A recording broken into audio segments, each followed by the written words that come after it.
I'm Movie Cat, and you are watching Fantastic Crap. Well, my devoted B-movie junkies, I have a really spooky treat for you this episode. It's been a while since we have showcased a horror film, and no, Transylvania Tris doesn't count. Today, we'll be taking a look at the 1987 film, The Gate. This movie is one that took advantage of the Satanic Panic movement that was going around at the time, when every parent and religious person thought that Satan worshippers lurked in every alleyway, and stuff like Dungeons and Dragons and heavy metal music was out to steal the souls of the world's youth. This is one of the better of those films, though I do argue the film Trick or Treat is a bit better, which is a film we have already done here on Fantastic Crap.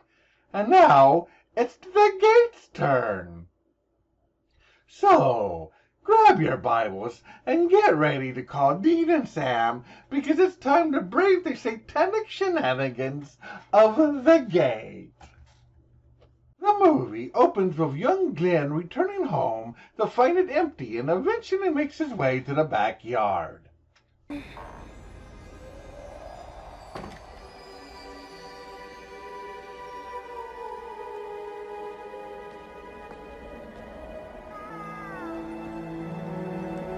Well, that is the most dangerous-looking treehouse I have ever seen. Yeah, this is definitely the 80s.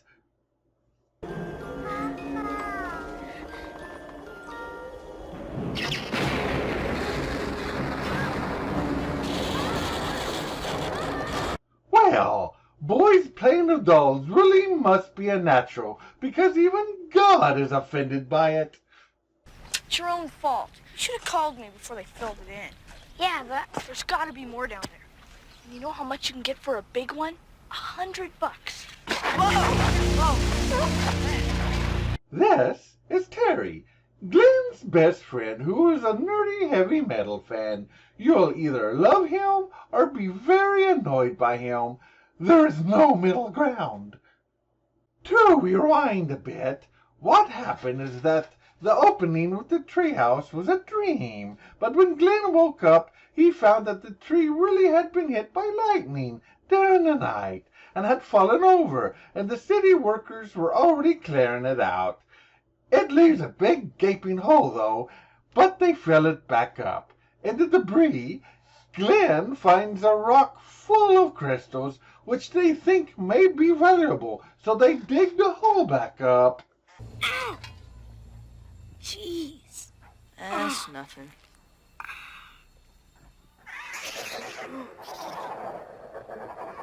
What is it? Wow, they must have found the Earth's G-spot. But yeah, we all know what was going on here. Blood has been spilt in the hole. Get out your satanic cliche bingo cards, because this movie will have all of them.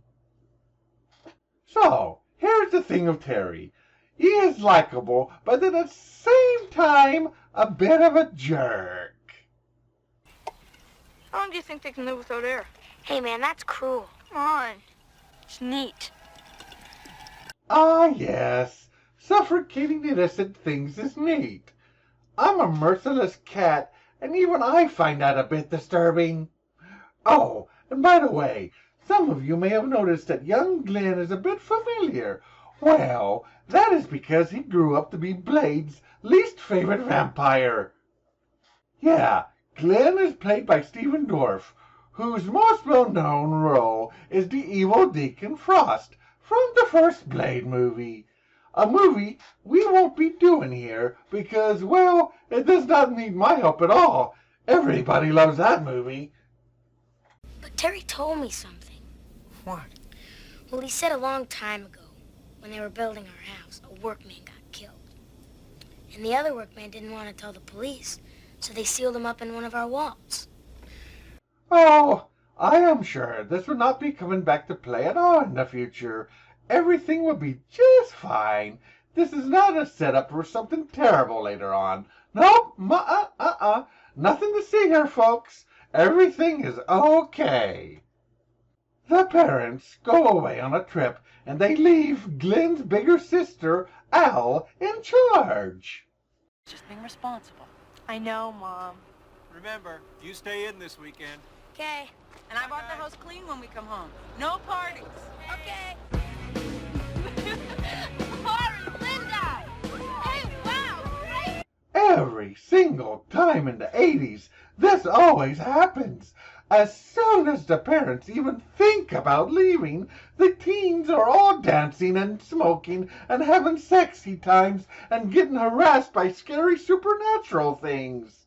Though, you always see this in the movies. But honestly, all of you Generation X kids, and even the generations after, how many of you actually threw giant parties filled with every kid from the entire neighborhood, which seems to be catered by every bar in the area? How many times has this actually happened? Oh, and we shouldn't really be pondering this right now, because Glenn and Terry has successfully opened a rock they found, which was lying on an ancient 80s writing toy thing, and they discovered that some words has appeared on it. Look, it made some kind of marks. It's words. What's it say? It's weird. Aka, Kuto, Ala, Nita. No! Stop that! Haven't you seen Evil Dead or every other horror movie ever made?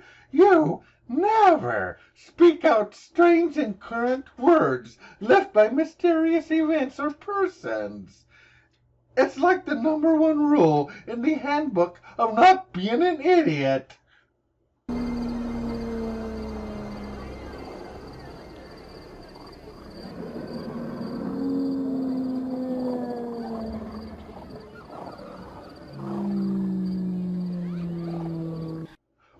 What? They have a well in their backyard. Oh, and of course, later in the night, weird stuff starts to happen, such as Terry's dead mother showing up out of nowhere and wanting a hug. I've missed you so.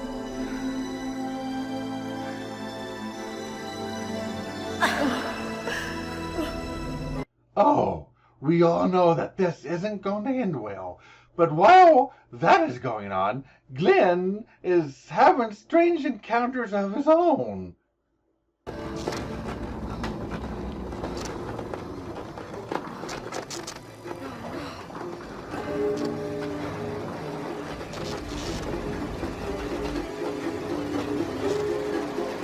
Oh my God! I have seen this before. He has a Jake Busey infestation. Your only choice now is to call Michael J. Fox.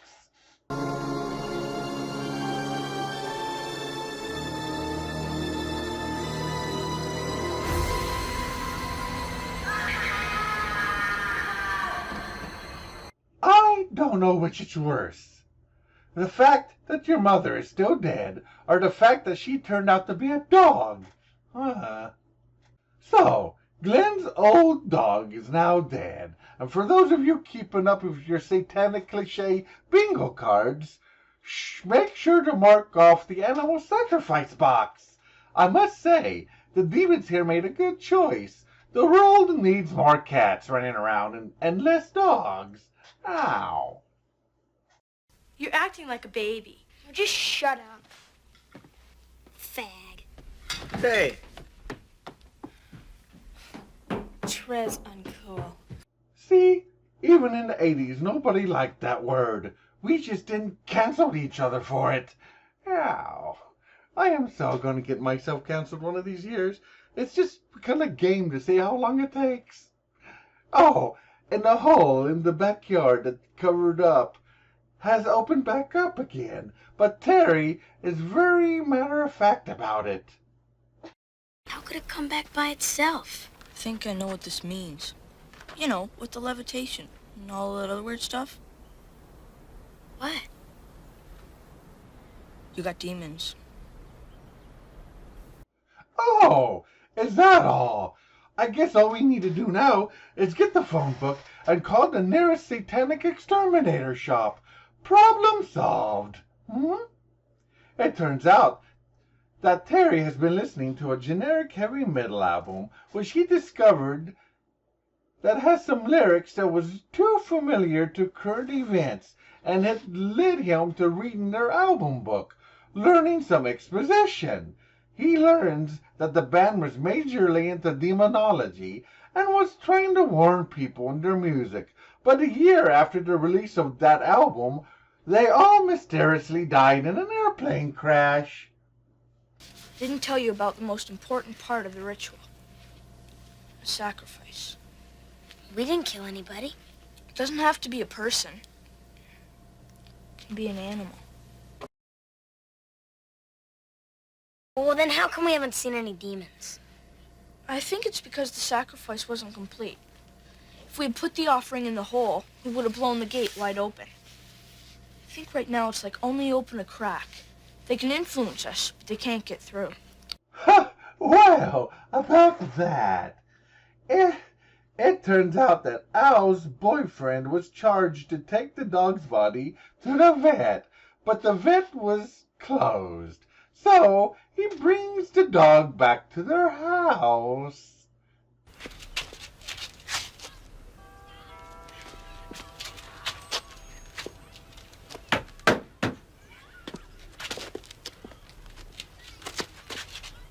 Yeah, does everyone see where this is going?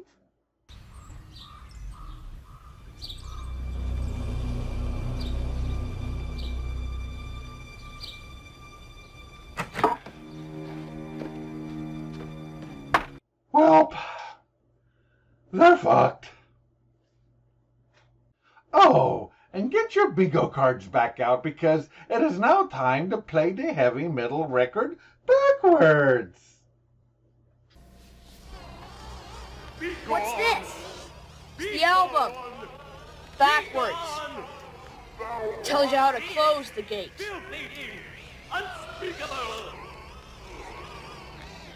So, when does Sammy Kerr jump out of a radio and pull Ozzy Osbourne out of a TV? How? So, I guess this is finally time to talk about the rockets. What rockets? Well, it seems that Glenn is really into model rockets and launching them and all that stuff, but has currently been grounded and banned from using them due to burning a hole in the roof of a failed rocket launch. Glenn had a super rocket, the rocket of all rockets, called the Thunderbolt, that his parents threw out after the accident. But he discovers they really didn't. They just hid it. Why am I talking about this? It's not because it becomes relevant to the plot or anything later on. Nope. Just talking about the rocket. Really. Honestly.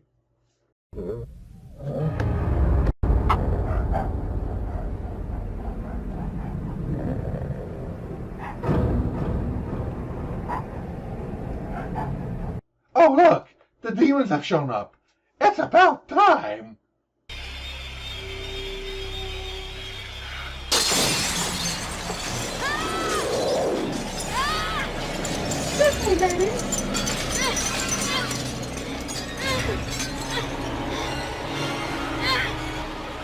Oh no! Bad green screen moths! That's like the worst infestation to get! Ooh! Glenn gets his sister and they investigate their room with Terry and find their dead dog, but that's not all they find.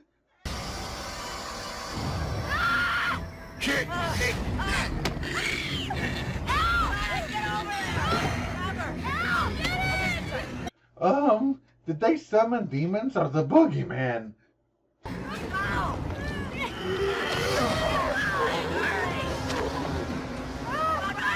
Oh, okay, now that was generally creepy. Who fears the long arm of the law when the satanic arm is longer? Yeah, so now at this point, all hell has literally broken loose, and lots of horror things happen, such as their parents showing up but being monsters instead.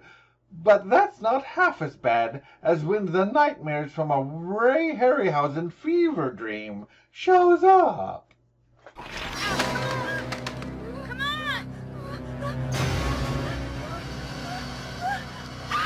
A lot more of those little suckers show up and chase his sister back into the house.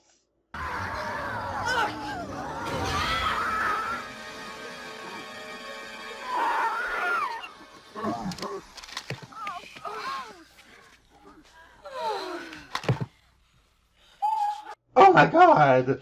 They summoned demons from the Gumby Yellowverse.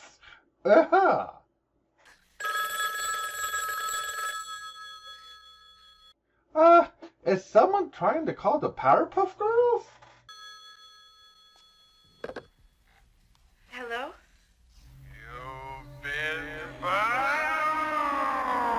Oh, never mind. They are just being called from the Santa Claus from the Silent Night, Deadly Night movies.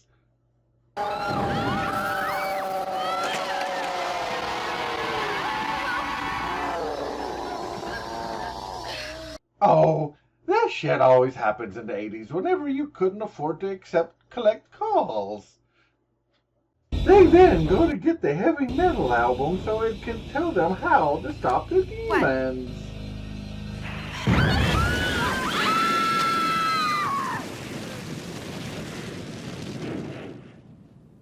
Oh, this was normal back in the 80s too.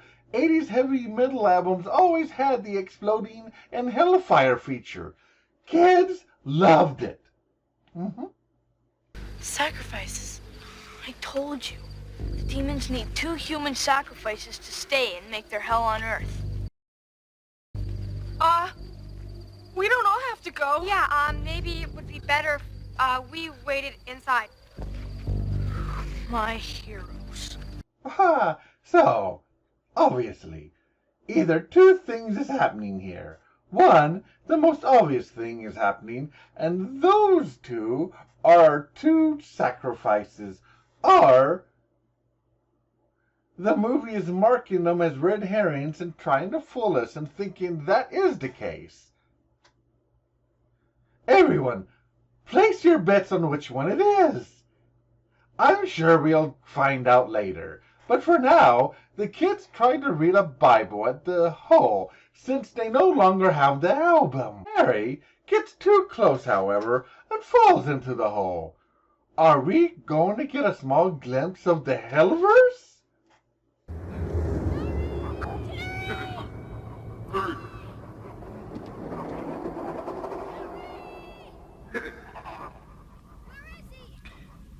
Hi.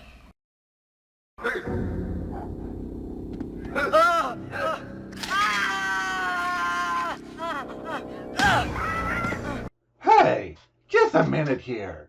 We're all the big cities and the rich, horny owls. Hell of a boss lied to me. Terry manages to climb out and they continue to read the Bible until a frustrated Terry throws it in the hole. Created the heavens and the earth.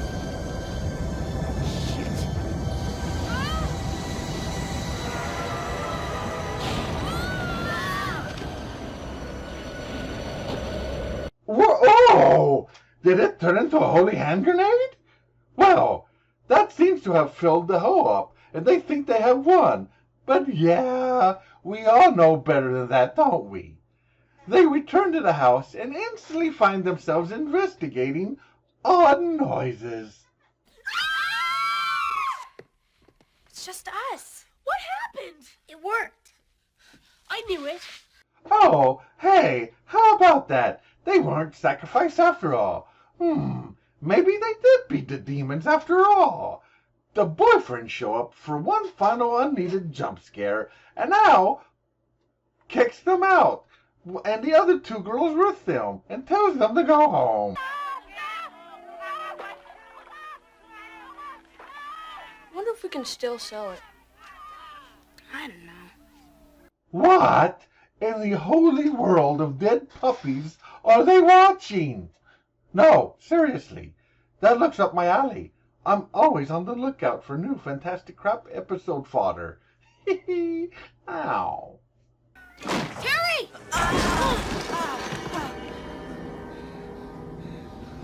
Oh, hey, it's the dead maintenance man from that story.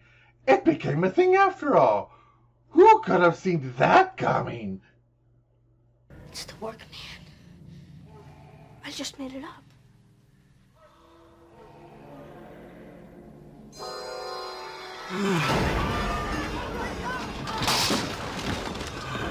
That zombie ends up kidnapping Terry and running off of him, and thus it seems we have the first of our two sacrifices. Glenn runs to warn his sister and then notices that the demons have been doing some redecorating.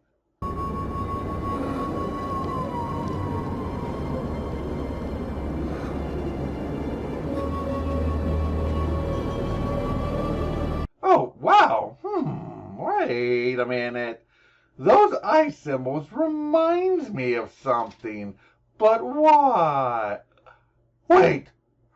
Holy crap! Did you miss me? Admit it, you missed me. Oh, God. Things are really going to get weird now.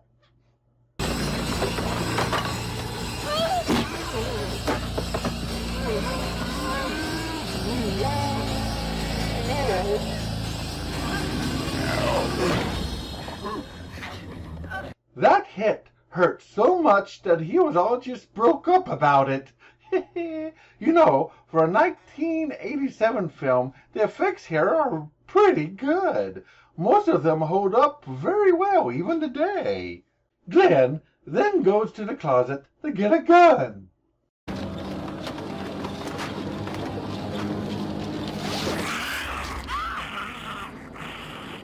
But instead, he gets a demon Terry. Did you hear that? Sounds like Terry said, "Help me, Glenn." This implies that while he's possessed and has no control over his body, his consciousness is still there and he is very aware of what is going on. That concept is kind of terrifying in its own right, and it's a nice little touch they added to this. At least I've always thought it was.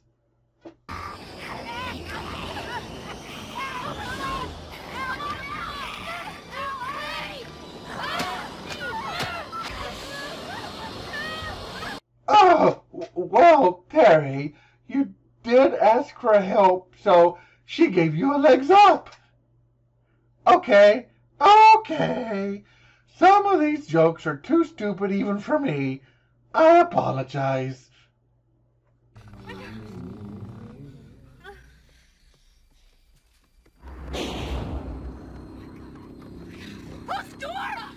Wow, that was really unsettling. And a really awesome camera shot. They lock themselves up in a closet and look for the shotgun, but the zombie maintenance man busts into the closet and drags Al away, gaining the second human sacrifice and leaving Glenn all alone by himself. So, near the middle of the movie, the heavy metal album said that only love and light could stop the demons. Love and light. That's it. The thunderbolt. Energy derived from. So, I'm not 100% sure what this means, but I think what's going on here is that since his sister saved his precious rocket for him out of pure love for her brother, that now it can be used against the demons? As for the light part, well, rockets do light up when they go boom. This kind of works, I guess, but their God is kind of moronic as well. Oh, and that is when a new entrance to hell opens up in their living room.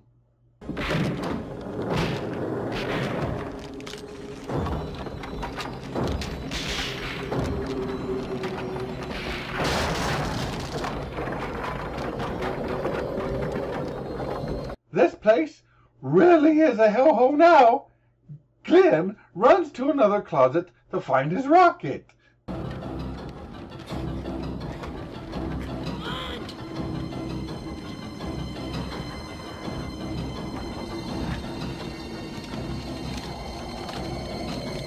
I've always loved this musical score playing here in these scenes. It really helps in driving the intensity.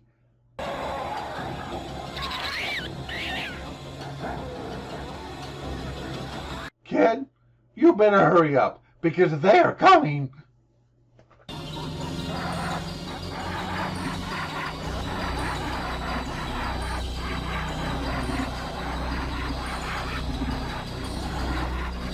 Holy crap! Hell has unleashed its Kraken! But seriously, what the hell was that thing?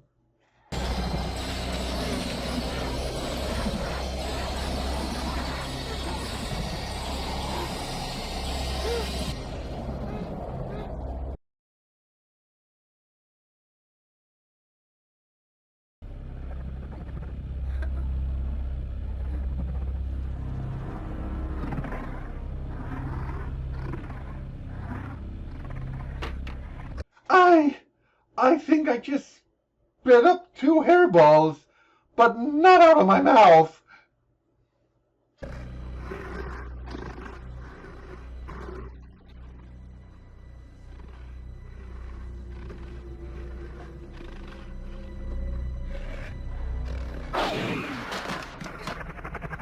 If there was ever a moment where a character was the most epically fucked as he could possibly be with very little hope, this would be that moment.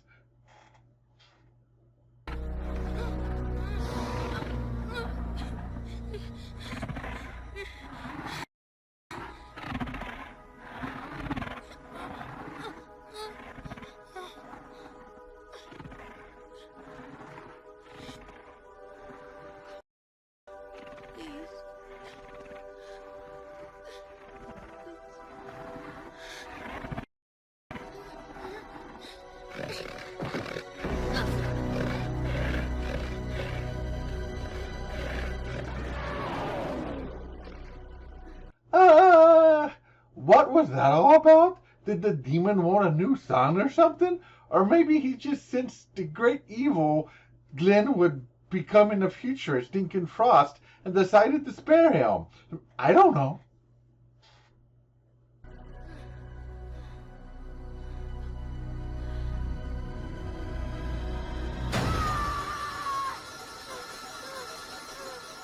Oh, he just wanted to keep an eye on him. Well, time to cut that sucker off and look for a chainsaw replacement.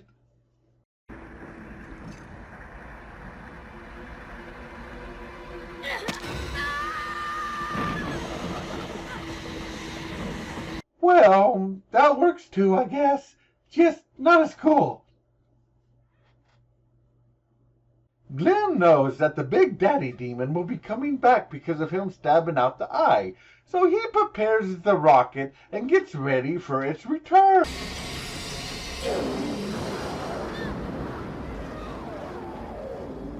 Oh, kid, you better hurry because he looks pissed.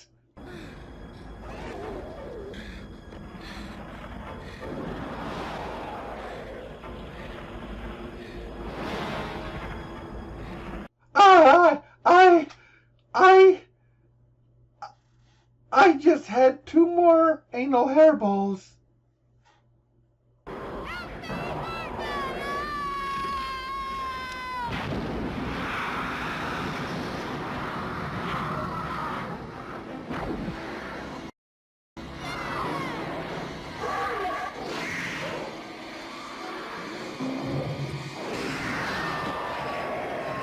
Well, so much for the whole love and light thing. Phew.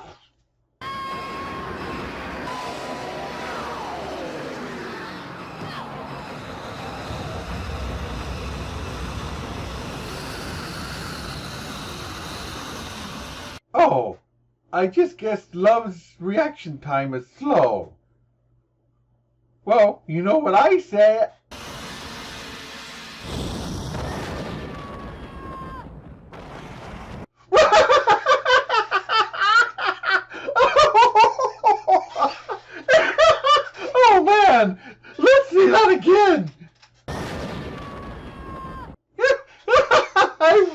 I really love that effect. It's both goofy and awesome, all at the same time.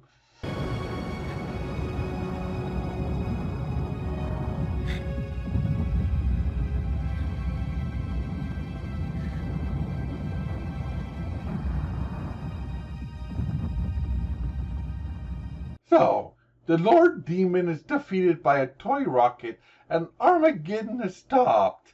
Wow! No wonder these things haven't managed to conquer us yet, after all these years. Angus. Good boy.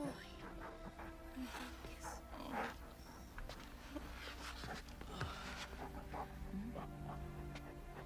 Ow! Glenn! Oh! Glenn!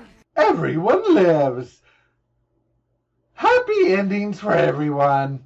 Well, until the parents show up and they have to explain what happened to the house. So, there we have it. The Gate. A very solid 80s Satanic Panic film that had really good special effects, a charming hero, and some awesome monsters. The thing that strikes me about this film is that it manages to feel like a legit hardcore adult 80s horror film with grisly stuff in it, such as the Barbie eye attack scene, but at the same time feels like a very early version of the teen horror romps of recent times, like the Stranger Things and the things that Stranger Things helped kick off. You could say that this film was a bit ahead of its time. I do remember at the time that people were mesmerized by the effects and that it even got a couple of awards. It won Best Horror Film at the 1987 Saturn Awards and Best Fantasy Film at the 1988 Gold Trailer Awards. Stephen Dorff even got nominated for Best Actor, and his co-star, who played Terry, got nominated for Best Supporting Actor. Anyway, The Gate is a fun monster fest that is moody and creepy with some true horror moments, which still somehow feels like a light, kid-friendly horror film somehow. I give The Gate 7 hairballs out of 10. Well, that wraps up another great fun-filled episode. But don't worry, I already have great things planned for the future and have more awesome B-movies lined up for the next few episodes. So until then, keep supporting those wonderful world of B-movies, and we will see you again at the next fantastic crap. Oh, and stop reading out Latin and nonsensical words. And why have we not learned this by now? Jesus Christ, people!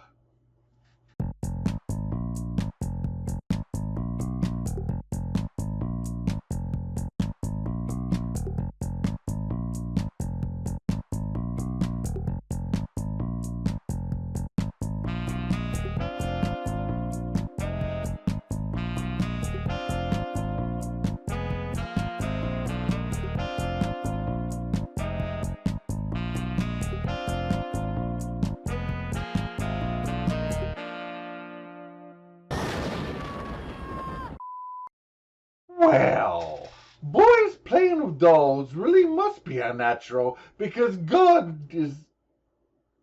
I forgot the word even. Even God. Does it matter? Yes, it matters to me. It leaves a big gaping hole, but they fill it back up. Into debris, glean. The parents go away on a trip, and they live?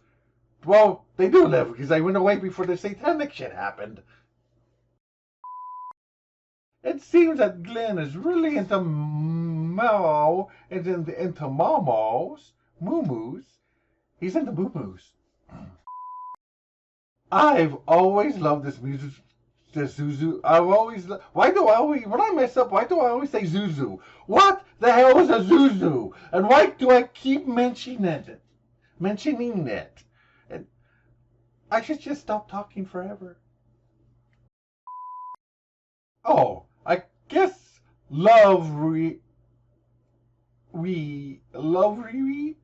I'm not going to, just moving on.